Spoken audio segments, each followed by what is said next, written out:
చేస్తున్నారు సార్ కింద, కానీ ప్రస్తుతానికి కట్ చేస్తా ఉన్నారు. ఇంకా ఎన్ని మీటర్లు ఉంది ఏ రాలేదు అతను దీంతోనే లాగేస్తామని చెప్పి చెప్తున్నారు.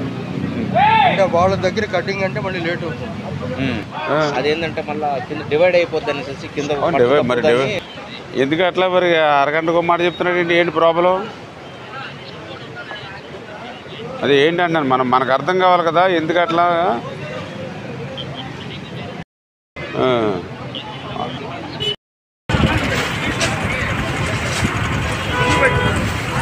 మెయిన్ ఏంటంటే పైన మా వర్క్ ఎప్పుడు కూడా పైన అండర్ వాటర్ డ్రైవర్స్ కిందకి వెళ్ళి మమ్మల్ని వాళ్ళు చేసుకొస్తారు. ఆ డ్రైవర్స్ మనం ఉన్నారు కదండి, మన సూర్యప్రకాష్ గారు సీ లైన్స్ వాళ్ళు అప్పుడు చేస్తుంది.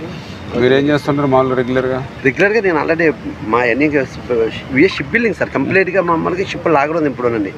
నేను ఆల్రెడీ డాక్యార్డ్ ఇప్పుడు మనకి డాక్యార్డ్ లో చేస్తున్నాను సార్ వైజాగ్. నెక్స్ట్ అమౌంట్ ఇప్పుడు అశుతాపురం ఉంది కదండి మన నేవీలు మామూలుగా దాంట్లో ఆల్రెడీ వర్క్ చేస్తున్నాం సార్. ఎల్ఎన్టీ వాళ్ళు మామూలుగా పైకి లాగుతున్నాం సార్. యాక్చువల్లీ మీరు కౌంటర్ వెయిట్ సక్సెస్ఫుల్గా బిగించాం, కానీ ఏదైతే జగన్మోహన్ రెడ్డి గారి యొక్క కుట్రను ఛేదించడం అయితే రోజు ఆలస్యం అవుతున్నటువంటి పరిస్థితి. ఏదైతే గత 2 రోజుల నుంచి కూడా ఆ యొక్క బోట్స్ని వెలికి తీసేటువంటి కార్యక్రమానికి ఏదో ఒక అవాంతరం, బోట్స్ని వెలికి తీసేటువంటి కార్యక్రమం చేసినప్పుడు అది ఒక 40 టన్నుల వెయిట్ ఉంటుంది. అంచేత 50 టన్నుల భారీ వాహనంతో దాన్ని మూవ్ చేయాలని చూస్తే ఆ బోట్లు ఒకదానికొకటి ముడిపడి ఉండడంతో, లింక్ అయి ఉండడంతో 3 బోట్లు కూడా 120 టన్నుల దాన్ని లిఫ్ట్ చేయాలంటే కష్టమైనటువంటి పరిస్థితుల్లో మళ్ళీ ఏదైతే యొక్క డైవర్స్ని అటు వైజాగ్ నుంచి కాకినాడ నుంచి తీసుకొచ్చి వాళ్ళు నీటిలో 15-20 అడుగులు లోతుకి మునిగి దాన్ని కట్ చేసి బోట్ని 2 ముక్కలుగా చేసి లాగాలనేటువంటి ఆలోచనతో పనులు ప్రారంభించారు. అవి కూడా దగ్గర ఒక 80% వరకు కూడా బోట్ కటింగ్ పూర్తయింది. అయితే ఇప్పుడు ఏదైతే వాటర్ ఫ్లో కృష్ణాలో తగ్గింది కాబట్టి అబ్బులు గారు ఆయన కూడా గతంలో కచ్చలూరులో మన గోదావరిలో బోట్ మునిగిపోయినప్పుడు 2 నెలలు ఎవరికి సాధ్యం కాకపోతే ఆయన వెలికి తీసిన పరిస్థితి తెలుసు. ఆయన కూడా నిన్నంతా కూడా ఏదైతే మెటీరియల్ ఇవన్నీ కూడా నిన్న షిఫ్ట్ చేసుకున్నారు. ఈరోజు వచ్చి ఆయన కూడా పనులు మొదలుపెట్టారు. ఆ యొక్క మునిగినటువంటి బోట్కి ఇంకొక బోట్ని లింక్ చేసి ఆ బోట్కి మళ్ళీ ఇంకొక 4 బోట్లు లింక్ చేసి ఈ రకంగా ఈ 4 బోట్లు అదేవిధంగా ప్లస్ ఇటువైపున ఏదైతే అబ్బులు గారు యొక్క అరేంజ్మెంట్స్ ఏదైతే ఉన్నాయో దాని ద్వారా కూడా దాన్ని మూవ్ చేయాలనేటువంటి ఆలోచనతో పనిచేస్తూ ఉన్నాం. ఇంకొక గంటలో ఈ యొక్క ప్రక్రియ ప్రారంభమవుతుంది. ఇది కనుక సక్సెస్ అవుతే మిగిలిన 2 బోట్లను కూడా త్వరితగతంగానే మనం వెలికి తీసేటువంటి అవకాశం ఉంటుంది.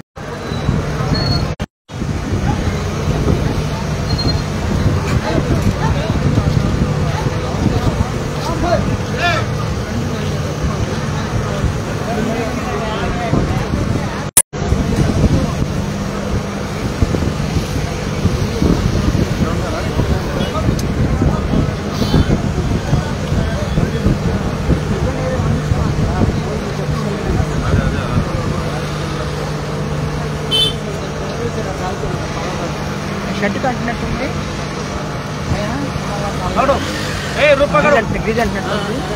ఇప్పుడు అంటున్నట్టుంది లేదంటే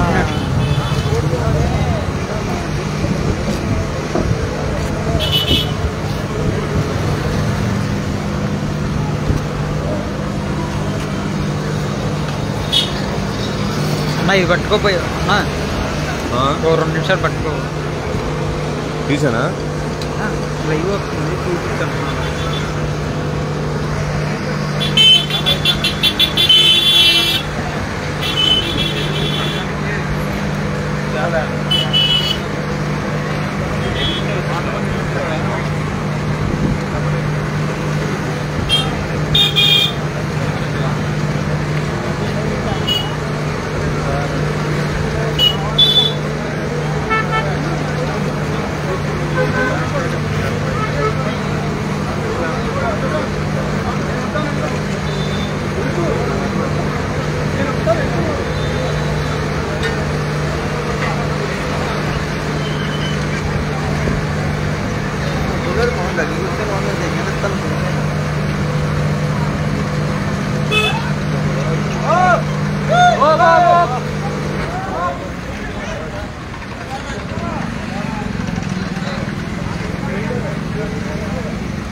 సాయంత్రం అయిపోతున్నారు 9-10కి చేస్తూనే ఉన్నా సార్ 2 బ్యాచ్లు. తడిలో వాటర్లో అంత ఆర్క్తోనే కట్ చేయాలి సార్. గ్యాస్ అయితే పని తొందరగా కట్ చేసుకుంటున్నాం సార్. ఇప్పుడు ఎన్ని మీటర్లు ఉంది ఇంకా బ్యాలెన్స్? లోపల ఉన్నారా? మేము ఉన్నాం సార్. అదే ఫ్లో లేదు కాబట్టి గమ్మునంత తిరిగేది, కానీ వచ్చేస్తుంది, వచ్చేసి దీన్ని కొడుతుంది గేట్ని. మీరు ఎందుకు కొంచెం వీక్గా ఉన్న అరేంజ్మెంట్స్ మొత్తం వెళ్తున్నాం తప్ప ఇప్పుడు 3 రోజుల నుంచి ఊరికే వాళ్ళు 4 పెట్టుకుని ఆడే వెళ్తున్నాడు. రంపం ప్లేట్ పెట్టుకున్నాడు, టిక్కు నేను మధ్యాహ్నం చేసేస్తా అని చెప్పారు మనతో. సాయంత్రంగా అయిపోతున్నారు, మళ్ళీ పొద్దున అన్నారు, సాయంత్రం అన్నారు, మళ్ళీ రేపు అంటున్నారు. ముందే అరేంజ్మెంట్ చేసుకోవాలి. ఇన్ని మీటర్లు ఉంది, ఎంత టైం పడుతుంది, దానికి ఆల్టర్నేటివ్ మళ్ళీ ఇంకా ఎవరిని ఎంతమందిని పెట్టుకోవాలి ఏంటని చూసుకోవాలి.